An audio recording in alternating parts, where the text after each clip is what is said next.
बिस्मिल्लाहिर्रहमानिर्रहीम। अस्सलामु अलैकुम एवरीवन। मैं हूं आपका मेज़बान मोहम्मद उसामा खालिद। उम्मीद करता हूं कि आप सब खैरियत से होंगे।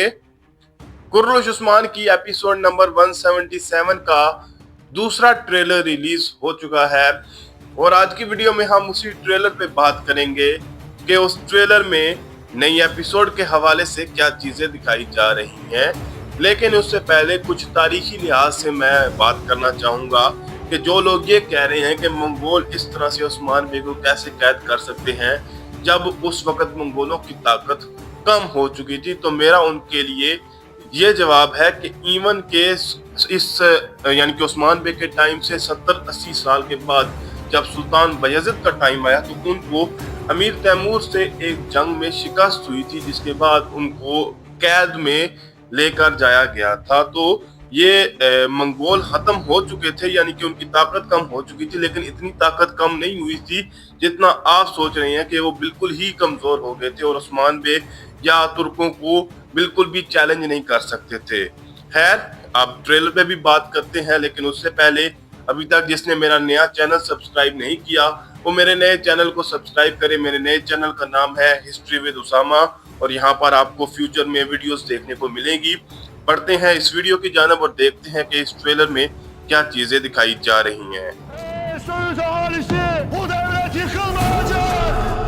अब यहाँ पर ट्रेलर के पहले ही सीन में उस्मान बे को सोगोत में लेकर जाया जा रहा है। तो बेसिकली उलूगान का मकसद ये होगा कि उस्मान बे को सोगोत में लेकर जाया जाए और वहाँ के लोगों के सामने इस तरह से उस्मान बे को दिखाया जाए ताकि लोगों का एतमाद उस्मान बे पर खत्म हो जाए।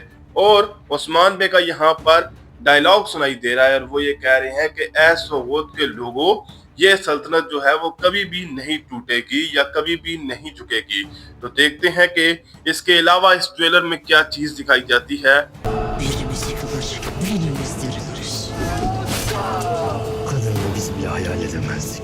इन सीन्स में हम ओरहान बे को देख सकते हैं और अलाउद्दीन बे ओरहान बे को बचाने के लिए पहुंच चुके हैं। तो पहले हो सकता है ओरहान बे को ही बचाया जाए और उसके बाद उस्मान बे तक पहुंचने की कोशिश की जाए। और यहाँ पर ओरहान बे का डायलॉग सुनाई दे रहा है कि हम में से एक अगर मरेगा तो 1000 जिएंगे, यानी कि 1000 लोग उसकी जगह लेने के लिए आ जाएंगे। और उसके साथ साथ इस सीन में हम बेसिकली लुकास का भी डायलॉग सुन सकते हैं और वो ये कह रहा है कि हम एक औरत से उस्मान बे को इस तरह के हाल में नहीं ला सकते थे।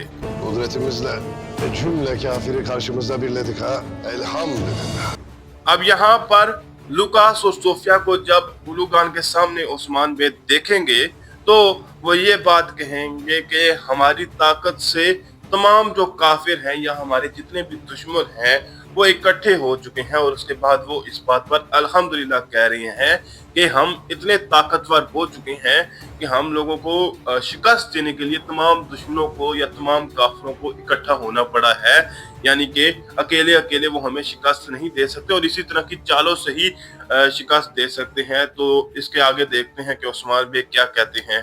Osman Bey benim sevdamdır. Bu obadan gireceksin. Bu obaya beni Osman Bey davet etti.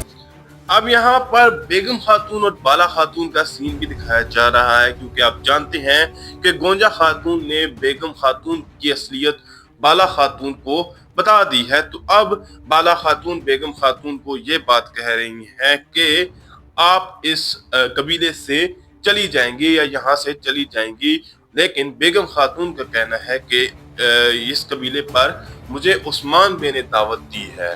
तो देखते हैं कि इससे आगे क्या चीज दिखाई जाती है और बाला खातून उनके साथ क्या सलूक करती हैं।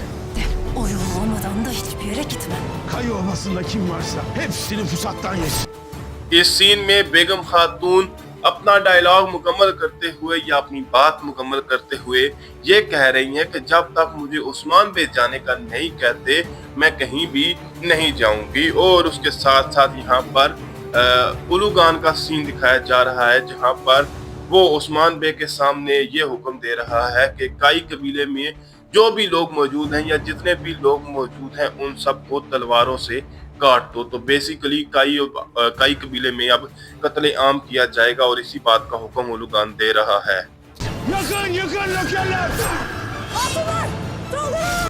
एक जानब जहां पर उस्मान बे सिर्फ इस वजह से कैद में गए थे ताकि उनके कबीले के या मासूम लोगों को नुकसान न पहुंचाया जाए, और दूसरी जानब मंगोल फिर भी कबीले पर जुल्म करते हुए नजर आ रहे हैं। और यहाँ पर आप देख सकते हैं कि अल्तुगाई अपने तमाम नौकरों के साथ मौजूद है या सिपाहियों के साथ मौजूद है और ये कह रहा है कि यहाँ के तमाम लोगों को जला दो और मार दो। और बाला खातून खवातीन से ये बात कह रही हैं कि हमला करें, तो देखते हैं कि वो दिफा में मजीद क्या चीजें करेंगी। इन सीन्स में जैसा कि आप देख सकते हैं कि मंगोल जो है वो कबीले को जलाते हुए नजर आ रहे हैं और कबीले में कत्ले आम कर रहे हैं और जुल्म करते हुए नजर आ रहे हैं, और खवातीन और तमाम सिपाही जो वहां पर मौजूद हैं वो वहां पर दिफा तो करेंगे। लेकिन यहाँ पर इस सीन में हम हलीमे को भी देख सकते हैं जो कि फातिमा खातून को बचाते हुए नजर आ रही हैं, और हो सकता है कि आने वाली एपिसोड में हम हलीमे के एक्शन सीन्स को भी देखें।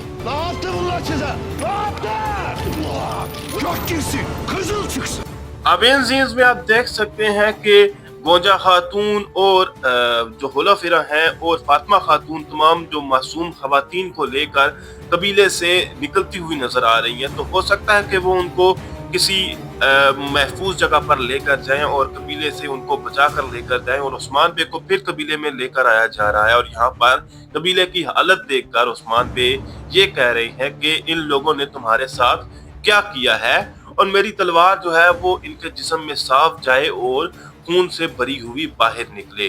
तो देखते हैं कि इससे आगे उस्मान बे क्या कहते हैं। कबीले की इस हालत को देखने के बाद उस्मान बे के गुस्से को आप देख सकते हैं, क्योंकि उन्होंने ये कुर्बानी सिर्फ कबीले के लिए दी थी ताकि कबीले के लोगों को नुकसान न पहुंचाया जाए। और अब इसी हालत को देखकर उस्मान बे ये कह रहे हैं कि दांत के बदले दांत, कान के बदले कान और जान के बदले जान अगर मैं ना हासिल करूं। तो देखते हैं कि इससे आगे उस्मान बे क्या कहेंगे। और उस्मान बे की ताकत का आप यहाँ से अंदाजा लगा सकते हैं कि उन्होंने अपनी ताकत से तमाम जंजीरों को भी तोड़ दिया है। ट्रेलर के लास्ट सीन में उस्मान बे अपनी बात को मुकम्मल करते हुए ये कह रहे हैं कि अगर मैं ऐसा नहीं करता, यानी कि मैं जान के बदले जान हासिल नहीं करता और अपना इंतकाम नहीं लेता तुम लोगों से, तो फिर मुझे भी उस्मान बे ना कहना। तो देखते हैं कि मजीद क्या चीजें हमें आने वाली किस्त में देखने को मिलेगी और तीसरे ट्रेलर में क्या चीजें देखने को मिलेंगी, ये हमें आने वाले वक्त में ही पता चलेगा। और नेक्स्ट वीक जब एपिसोड आएगी तो तब अंदाजा होगा कि क्या चीजें हो रही हैं। फिल वक्त के लिए इतना ही। अगर आपको वीडियो अच्छी लगी तो वीडियो को लाइक लाजमी करिएगा, मेरे नए चैनल को लाजमन सब्सक्राइब करें और बेल आइकन को प्रेस करें ताकि आपको तमाम नई वीडियोस की अपडेट्स मिलती रहें। मिलते हैं बहुत जल्द नई वीडियोस के साथ, नई अपडेट्स के साथ। तब तक के लिए इजाजत दीजिए। अल्लाह हाफिज।